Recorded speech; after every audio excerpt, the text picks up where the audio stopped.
Hello friends, ഇന്ന് ഉത്രാടം, നാളെ ഓണം. ഉത്രാടം എന്ന് പറയുമ്പം എനിക്ക് ഏറ്റവും കൂടുതൽ ഓർമ്മ വരുന്നത് ആ ഉത്രാട ഓട്ടപ്പാച്ചിലാണ്. ഷോപ്പിംഗ് നാട്ടിലത്തെ അത്രയൊന്നും വരില്ലെങ്കിലും നമ്മളും ഒരു ചെറിയ രീതിയിൽ ഷോപ്പിംഗ് ചെയ്തു.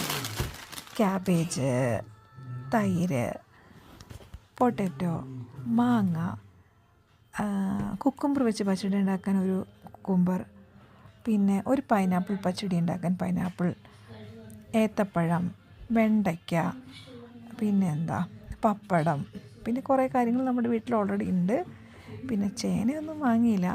ഇഞ്ചിക്കറി വെക്കാൻ ഇഞ്ചി, പച്ചക്കായ, അതെന്തിനാ അവിയലുണ്ടാക്കാൻ വേണ്ടി ഉള്ള കാര്യങ്ങളൊക്കെ വെച്ച് നമ്മൾ തട്ടിക്കൂട്ട് സദ്യ ഉണ്ടാക്കാറുണ്ട് എപ്പോഴും. അപ്പം ഇഞ്ചിക്കറി കൊണ്ടിരിക്കുകയാണ്. അമ്മ കാളൻ ഉണ്ടാക്കുന്നു, പൈനാപ്പിൾ കാളൻ ഉണ്ടാക്കുന്നു. പിന്നെ അപ്പുറത്തൊരു ചട്ടിയിൽ ഉള്ളിക്കറി, എനിക്കത്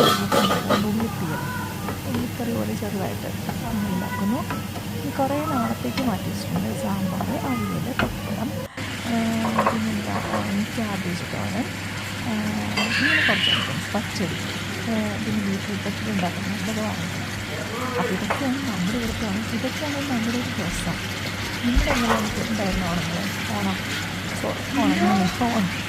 എന്ന് പറയുന്നത്. Thank you for watching.